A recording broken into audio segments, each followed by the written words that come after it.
Hey, I'm Yipley, and welcome back to the new Super Mario Bros. DS 100% Speedrun tutorial. And today is part 1 of Shell Route. I'm sure you probably already know what Shell Route is, but for those who don't know, maybe you're just curious, essentially it's a really tricky route through the game where in 8.3, instead of intentionally losing Shell like we usually would, we actually keep it in order to do a really tricky trick in this level, 8 Tower 2. And to just give a nice little demonstration here, I made this little picture where you can kind of see the route itself, if done well, will save about 5 seconds. But that doesn't mean you're always saving 5 seconds. If you see here, from 8.3 all the way to 8.8, you're actually going to lose 2 whole seconds over our normal fire route. By doing this shell route. And the only way you're going to save time is if you get this new 7-second time save, which we call Q Warp in 8 Tower 2. That's the tricky trick I was mentioning. But the thing is, this trick is really hard. It's really hard. Like imagine, well, just take Fast 8-2, previously the hardest trick in the run, and just put it on steroids, and this is basically what this trick is. So it's a really tricky thing to get. So if you're not gonna go for Q Warp, there's essentially no reason to go for Shell Route because it will lose you time. So yeah, just with that brief introduction out of the way, yeah. So if you're gonna go for this route, first of all, you're gonna be a world record contender already. You're gonna have probably at least, I'd say low to mid 4x, 22 4x. Probably more likely a 3x if you're gonna be using this route. Just because it's so difficult, you won't need it until you're at that level, and that just pretty much brings it to 3, maybe 4 people as of right now, but making this video for documentary purposes, and maybe in the future more people will use it, and this can use it as a nice guide. So yeah, it's a really hard trick. You're not going to be using this unless you're actually going for world record. And number 2, you're going to have to practice this one level here a lot, so I'm going to try to spend my first 10 minutes at least on this single level 8 Tower 2, just so we can get the fundamentals down of this trick and try to grind this trick out as much as possible. Personally, I'll admit I haven't ground out this trick as much as I should to be using Shell Route. Like, I can do the trick, but it's not consistent at all. So keep that in the back of your mind. You're going to need a lot of hours if you're going to be seriously using the Shell Route for fun, or not for fun, for runs. So yeah, I guess we'll just head into it. Start with 8 Tower 2. This is the last level of Shell Route essentially, but I'm going to start with it because it's definitely the most important. And I'll also try to hit on the rest of early Shell Route in this video, and then in part 2 I'll cover the rest of Shell Route. So yeah, let's check out 8 Tower 2. So, for this trick, you know the normal death warp, I'll kind of show it off here with Shell. Obviously you'll do this with fire in most cases.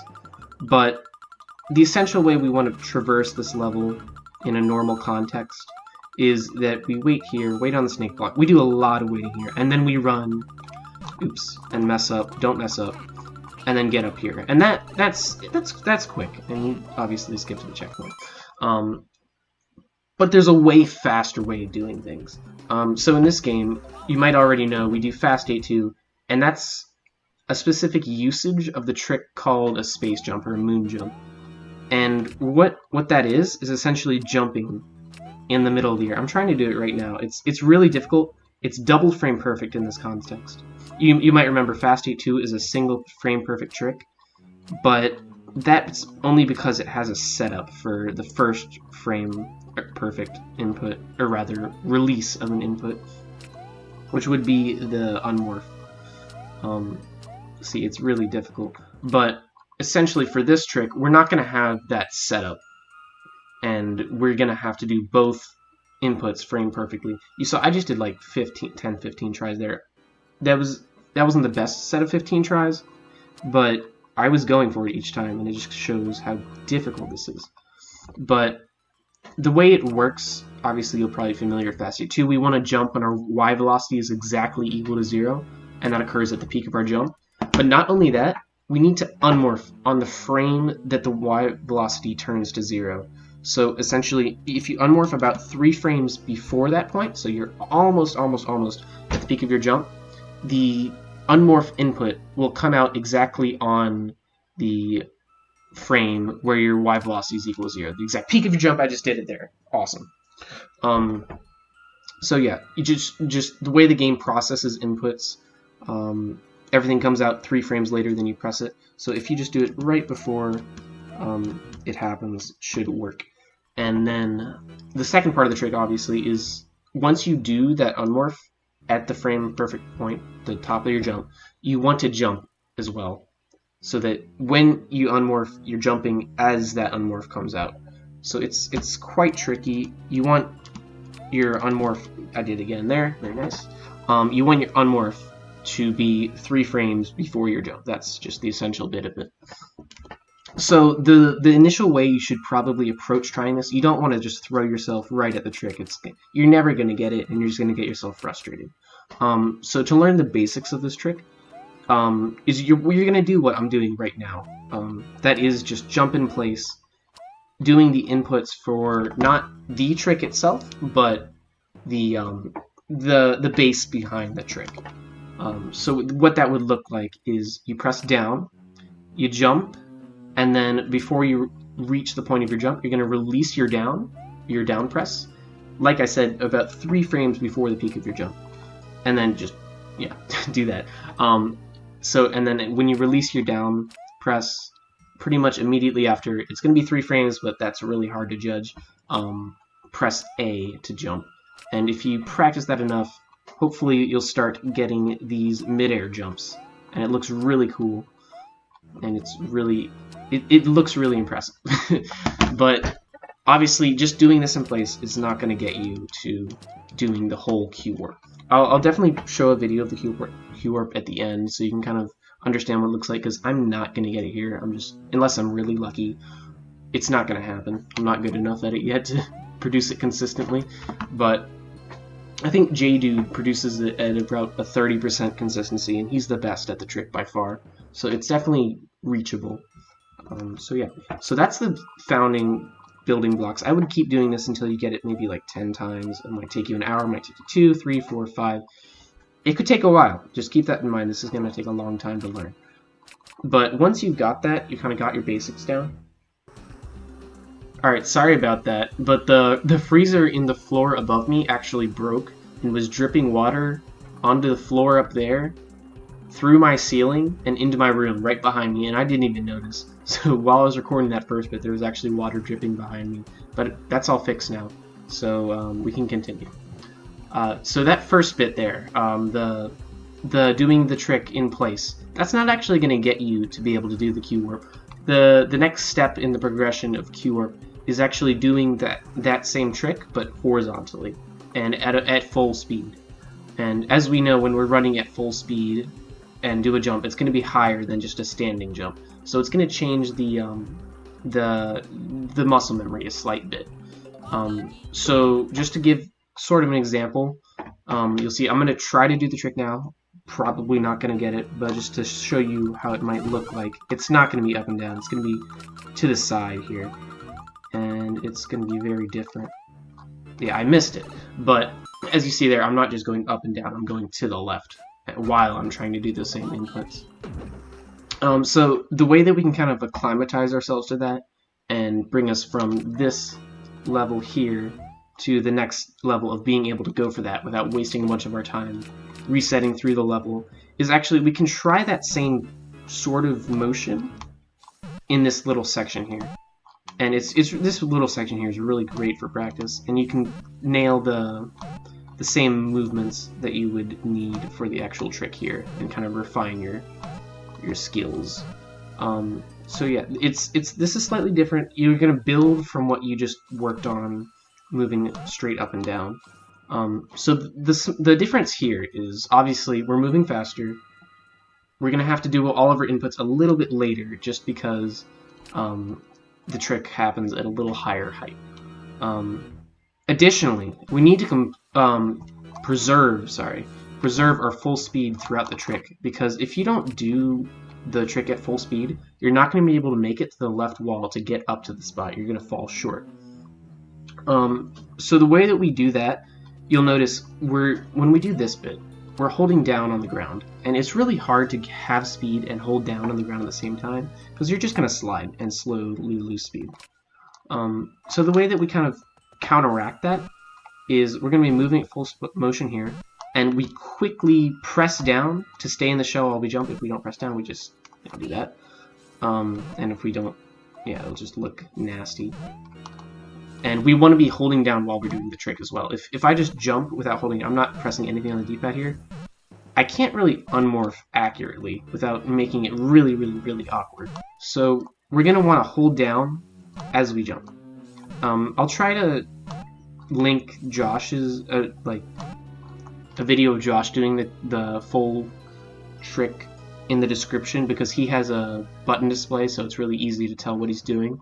Obviously, I won't show his practice, but just him doing the full trick, you'll notice he holds down for just a little tiny, like, a frame or two as he's doing the trick, so that he can, or sorry, he doesn't hold down for a frame or two, but he presses down a frame or two while he's on the ground and holds it so he can release it, so he can have the same motion as this. Sorry if I explained that a little complicated, but you're just gonna run, tap down, and then, or not tap, run, and then as you jump, press down, and then do the same motion that we were trying vertically. And this is a little bit harder, if I'm being real. I have much lower success rate with this, but as you see, I'm doing some attempts of it now, and you're just going to try to do this until you get the feel of the trick. It's a lot of experience. This is a very experience-based trick. You're going to have to practice a lot, and yeah, it's just a matter of building up this from one step to another. And then the next step after this is actually just going to the full trick, and we'll tackle that next. I'd like to be able to get this to show off what it looks like, but yeah, it's the same thing as the vertical, just we're moving and we want to be able to hold down so that we can have the same motion as the vertical jump. Vertical space jump, that is. If I can't get it here, I'll just cut to a point where I do get it, so yeah, I think I'll just do that now. There it is, okay. That's what the trick would look like. I had to reset the level there. I was not getting it at all. Probably because I didn't practice this for like a month. But you know, that's what it should look like if you do it properly. And then you'll eventually get better at that and just chain it throughout your practice. So then you just keep doing that until you feel like you can get it. I wouldn't say really consistently, as consistent as you want. Obviously, this is full discretion. I'd say if you're really trying to do something really good, do it until you can get like 30% consistency. That's like Jay's rate, 20-30%. I'm obviously not at that level yet, so I should train more if I really want to grind, but I just do this for fun, really. I'm not doing serious attempts at the moment, so I'm not so good. But anyways, that's what it should look like.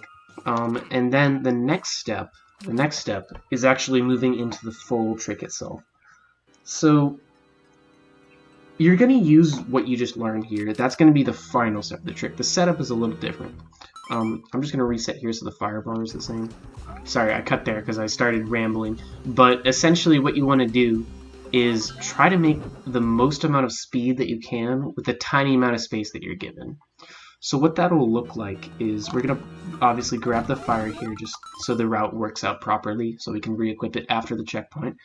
But what we're going to do is we're going to jump up one step, wait and then just wait until the block starts moving vertically again. So we're just going to wait for that visual cue, and then we're going to jump up on the right so we can build speed. So what that'll look like is this: we jump up on the step, turns vertically right there, and then we can do a turnaround and try to do the trick. You can probably use a little bit more space on the snake block there to the right. I chose to just make sure that I got there, but I had lower speed, so it was a little bit more tricky. So let's try that again. So I'm going to get up here, get on this first step, and transfer over there. And we do this, and I at least have a shot there again. Yeah, what we were just training there at the beginning here, this section where we're going back and forth, is going to be what you're going to employ once we get up to that one block up there. So we're going to wait, and then we're going to do the trick that we were just practicing. And hopefully if you can string that all together, it'll become second nature to do the first part at least, where you're just waiting for the correct amount of time. And then hopefully with the skills we built from doing this a billion times, probably for many hours, we can just string the whole trick together and it'll look really nice. I'm going to probably cut here to just how the trick will look in full, because I don't think I'll be able to replicate it right now because I'm not at my peak skill. But yeah, hopefully you enjoy.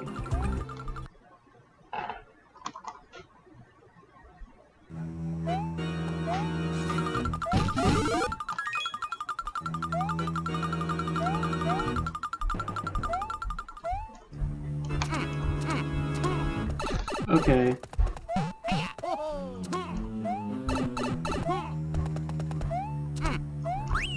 Okay. Woo! That's fast. Alright, so that was Cure. Just practice it a lot and you'll be set. But the next level we're going to learn, 8-4, you really don't need to practice on. Oh, also for 8-3, just don't get hit at the end. That's how you start Shoutout, just not getting hit at the end of the Koopa. But yeah, 8-4, really simple level, we're just going to QSG.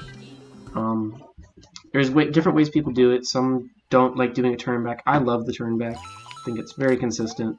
You saw it just there, and I'm just going to ride at the end of the level. Some people just like slowing down by not pressing run, or maybe even walking a little bit. I think Josh and, not Josh, sorry, Glitch and Jay do that sometimes. But I like this. And you're just going to try to stay as little as you can on the platforms, except for that one because it's moving right. And that should get you either a really high 68 or a 69, and it's really easy. To go a little more technical into the QSG itself, it's not hard. I like turning around after I jump about here, a little early, and then once I start repressing right, I'll land about here, and you just perform the QSG on that ledge. So yeah, real easy. If you don't get the QSG, you're going to be in for a world of pain because spiders, and you have little way to counteract pixel stops. So let's just say I mess up, oops. It's going to be a real pain here. Probably going to have to just ride it out like this. Lose a lot of time. It's not fun at all. Even QSG off of one of these later platforms if you can, but that's just impromptu. It's going to be really difficult. So you're really going to need to get that QSG there. Okay, so that's easy.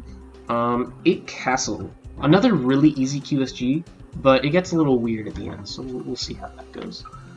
So at the beginning level, you literally just hit the block and then QSG. You don't even need to slow down for the QSG because you're not going fast enough, or you are going the correct speed just by running right. So we're just going to run, hit the block, and QSG. And then ride all the platforms as long as we can. Wow, I missed it! Okay. You're not supposed to miss that one. That one's supposed to be the easy one. Yeah. Yeah, that's inexplicable. Just do that. Ride these platforms as long as you can. Don't need to jump onto them. And then here... Okay, here...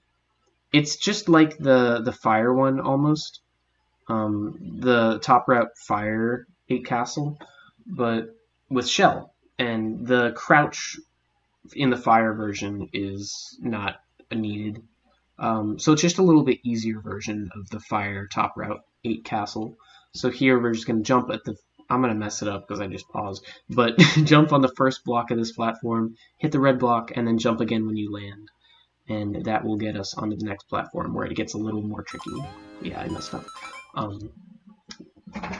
So I'll bring us back to that point and we can start, I guess, checking it out. So hit QSG, really easy. Ride it out. Okay, so just land, hit, and then this. Okay, it gets weird from here. There's a lot of technical stuff I don't really understand here why it happens, but we just have to follow it and it makes sense. So from this platform, do not unmorph from this platform. It might make sense logically, like, okay, I can do a small unmorph from this platform to the next, and that will save us a little time, right? No. No, it will not save us time, it will kill you. So if you do that, once Luigi falls off the platform, his drop height is not going to be the same. It's going to be more horizontal for whatever reason. If you land from an unmorph into the next platform, he's going to fall and die. So don't do that. So when you land on this platform, do not unmorph. Next thing, once you go from this platform to the next platform, you want to land in the middle of the platform or slightly right. So my position here might be, it's probably a little far too right. You want to go like right there. That's your perfect spot you want to land on. So come from this platform to here and land there. And then obviously I messed it up because I don't have QSG speed. But if you do that and just hold right, you should slide right through that gap. So hopefully I can do a full run through here and it'll look nice.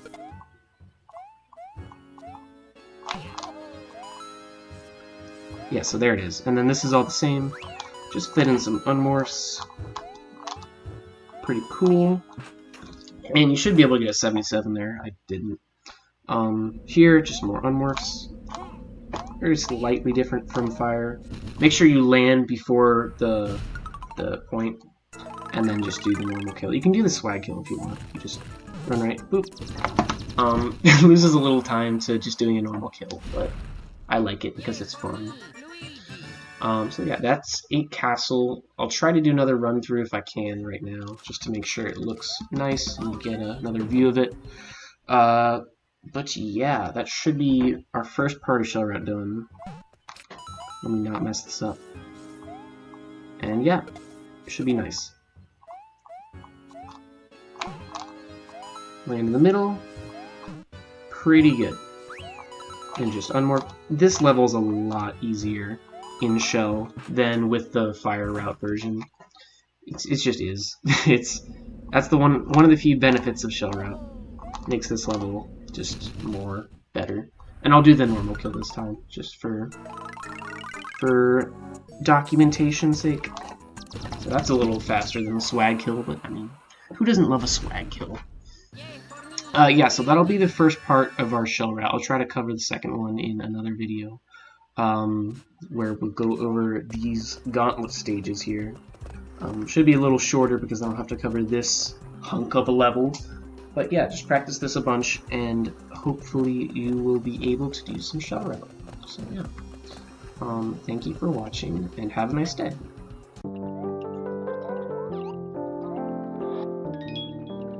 Yes. Yo? Yes, I did it! Yes! Yes! Let's go!